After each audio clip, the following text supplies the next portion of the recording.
Petite question pour toi. Lorsque tu en manques d'inspiration, sur quel site tu te rends? Behance. Quel est le site top 1 des créations graphiques? Behance. Pour toi, où se trouvent les meilleurs projets de design? Behance de nouveau. Lorsqu'on a un coup de mou, où est-ce qu'on se rend? Sur Behance. Behance, c'est un réel boost de motivation et d'inspiration. C'est aussi un excellent moyen pour rester au courant des tendances graphiques. D'ailleurs, aujourd'hui, nous allons voir les projets les plus chauds de Behance réalisés avec Cinema 4D.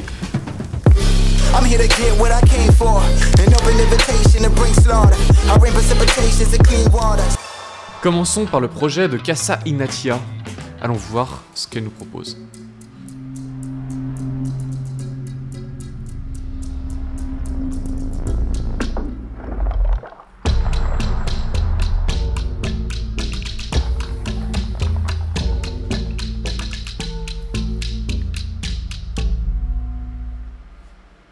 Vraiment clean cette petite animation, j'adore ce passage. Lorsque les roches se fracturent, vraiment très bien fait, très bien réalisé. Un petit Mograph, Voronoi, très efficace. Le lighting aussi, très doux. Les landscapes aussi, utilisés encore et encore, juste des simples montagnes faites de roches avec des assets trouvés sur Quixel Bridge. Mais en tout cas, c'est très efficace avec ce petit dégradé au niveau du ciel, des petites herbes. C'est pas la seule, allons voir le reste.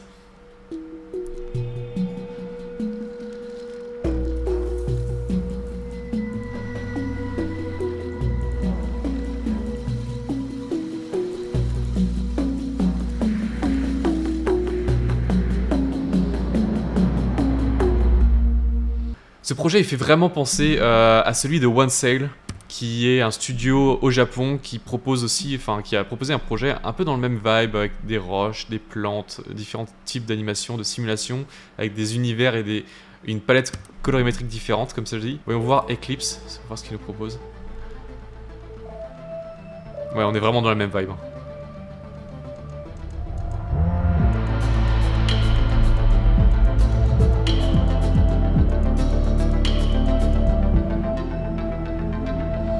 Yes.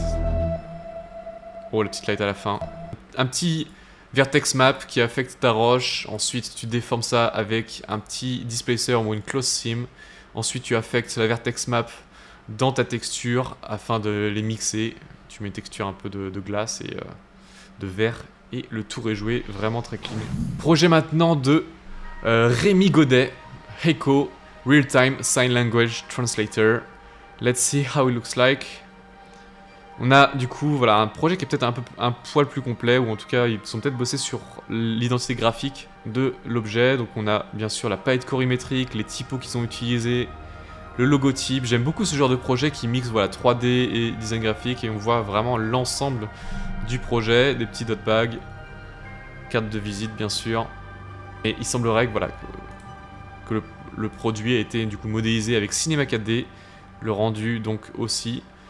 Pas mal aussi la page Behance, d'avoir tous les éléments qui sont liés, mais si je devais te recommander pour ton projet Behance, d'ailleurs c'est ce qu'on voit dans le programme Les bases du motion design 3D pour les graphistes. D'ailleurs je vais montrer à quoi ressemble le projet justement qu'on crée ensemble dans le programme. On voit comment créer une page Behance, et c'est un petit peu ce que je te propose ici avec un header, avec le nom du projet en gros, la vidéo, quelques style frames, et ici tu vois, si tu veux voir les détails, t'es quelqu'un qui veut voilà, t'embaucher, voir un petit peu ce que tu vaux sur le logiciel, voir un petit peu mieux dans les détails tes créations. Il est bien d'avoir une frame en entier, et après ils peuvent même enregistrer l'image et le garder dans un dossier, créer un spreadsheet et se dire ok, on garde ce designer sous le coude et on pourra y faire appel. Et je trouve que c'est plus efficace en fait d'avoir des images comme ça individuelles que d'avoir en fait toute une page qui est liée. Étant donné que voilà, si tu veux sauvegarder, tu es obligé de faire des screenshots, c'est un peu moins efficace je trouve, mais voilà, pourquoi pas. Le plus important c'est que tu mettes en ligne tes projets sur Behance, sur Instagram, sur Pinterest, je m'en fiche, il faut que tu te fasses connaître, et va du coup sur ce genre de site en proposant le projet dont tu es le plus fier. Ensuite un nouveau projet d'un GOAT qui se nomme Tavo, avec le projet Tous les Trees Reusable Forever. Donc ici le produit est donc une gourde. On va voir un petit peu ce qu'il nous propose. Déjà composition parfaite. J'aime beaucoup cette trend qu'on voit déjà depuis plusieurs mois, qui est d'avoir une ou deux lights et de créer des shadows grâce à des gobos et d'orienter en fait ta lumière d'une certaine manière pour créer ces formes ici bien découpées. Et voilà, c'est un super mix, je trouve, entre la 2D et la 3D. Étant donné qu'on n'a pas du tout éclairé, on a zéro détail ici, on a cette impression de dessin, de tracé. Et je trouve que ça fonctionne terriblement bien sur des objets qui sont un petit peu complexes, qui ont une forme particulière, comme celle-ci, avec bien sûr le produit qui est mis en valeur. Notre œil est directement dirigé vers cette partie, ces détails, et ensuite la seconde lecture, on va voir un peu tous les détails des roches. Mais j'adore ce type de lighting, j'essaie d'ailleurs de mettre de plus en plus en forme sur mes créations. Allons voir maintenant l'animation.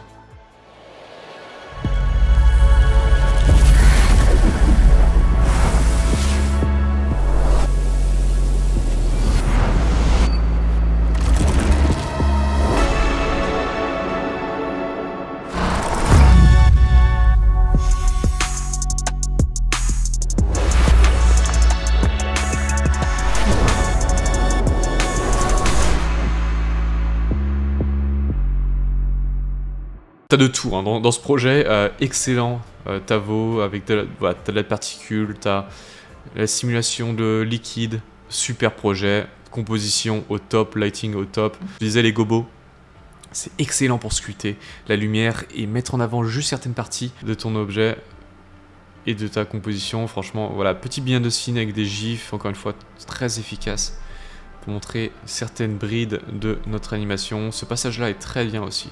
J'aime beaucoup ce twist. Apparemment, c'est sur Cinema 4D qu'il a réalisé cette animation. Normalement, tu as quelques behind the scenes. Le process reel, allons voir. Faisons-nous plaisir.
Mix entre Cinema 4D et Houdini, comme tu as pu le voir.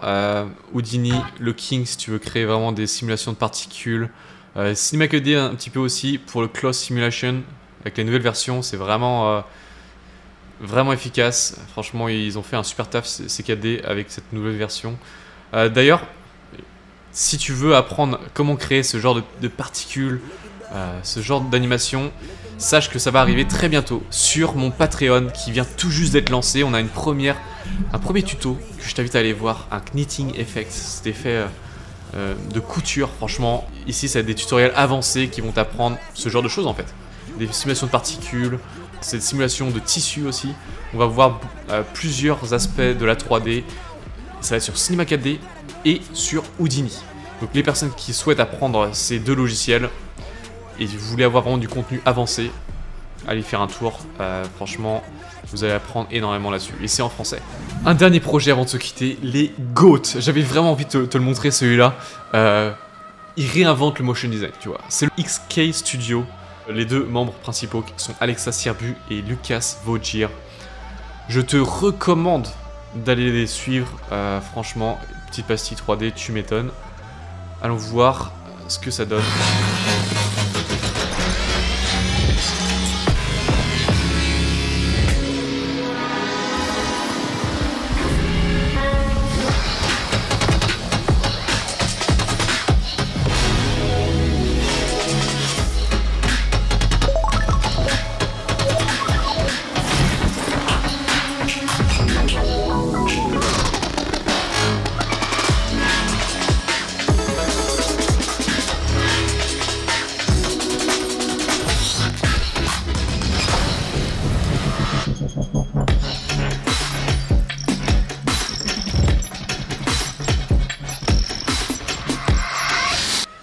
tu adores les simulations, tu vas adorer ce clip. Franchement, t'as de tout ici. Ils ont vraiment un univers graphique qui est particulier. J'ai jamais vu ce genre d'animation auparavant. C'est expérimental, c'est graphique, c'est coloré. Tu as tout type de simulation, du tissu, un petit peu de particules. Et graphiquement, ça fonctionne ultra bien. Avec ce type d'éléments graphiques autour, j'aime beaucoup ce qu'ils nous proposent ici. Ils réinventent le motion design. Voyons un petit peu le behind the scene. Ce qui est bien avec leur processus de création, c'est qu'ils ne sont pas vraiment en mode storyboard, il y a une histoire à raconter. Ils sont plus vraiment dans l'expérimentation. C'est ok, on ouvre Houdini, c'est notre produit. Comment on va pouvoir créer un peu de magie avec du coup l'objet qui nous est présenté. Et leur concept est fou. Ils maîtrisent le logiciel à la perfection. Et ça permet voilà, de think outside the box. Tu vois, c'est vraiment en expérimentant avec le logiciel qu'on va avoir un résultat, un output qui est totalement différent et unique. Bien sûr, l'editing fonctionne vraiment bien, l'audio aussi qui fonctionne très bien avec Zelig les GOAT du sound design. Et voilà, franchement, je voulais absolument te le présenter. Va voir aussi sur leur site web, tu vas adorer XK Studio si tu aimes les simulations un petit peu complexes comme celle-ci. Franchement, je te recommande. D'ailleurs, si tu veux plus de simulations dans ce même concept, j'ai créé une nouvelle page Instagram, Motion Designer Community. Donc, ici, c'est plus comparé à la page de Maxime Accart. Ici, on se focus principalement sur des simulations 3D complexes. Donc, je t'invite à aller faire un tour. Elle vient tout juste d'être créée. Donc, ça serait super d'avoir ton support. Et si tu as vraiment envie de rester inspiré, de voir ces types de projets fous comme XK Studio, va faire un tour. Franchement, j'espère que tu as eu ta dose d'inspiration pour aujourd'hui. Et n'hésite pas d'aller voir, bien sûr, dans la description, tous ces artistes. Et si tu souhaites apprendre la 3D, toi aussi, sache que j'ai un programme qui se nomme les bases du motion design 3D pour les graphistes. Les portes vont réouvrir très bientôt. Je t'invite à aller voir sur mon Instagram pour se tenir un petit peu au courant. Et sinon, si tu souhaites toi aussi réaliser ce type de simulation un petit peu complexe, je viens tout juste de sortir mon Patreon sur Cinema 4D et du Houdini. Donc si tu as envie d'apprendre, passer au niveau supérieur et voilà, faire face à cette intelligence artificielle qui prend de plus en plus de place, et comment on va pouvoir s'y protéger, c'est en complexifiant nos animations, créer des choses qui n'ont jamais été vues auparavant. Du coup, l'IA ne va pas pouvoir piocher à droite à gauche des simulations aussi complexes et uniques que celle-ci. Donc je t'invite à voir tout ça dans la description. Et si vous voulez plus d'inspiration comme celle-ci, comme cette vidéo, j'ai vraiment kiffé la faire. Si vous voulez plus de vidéos de cette sorte, je t'invite à le dire en commentaire. C'était Romain Guillon, reste créatif.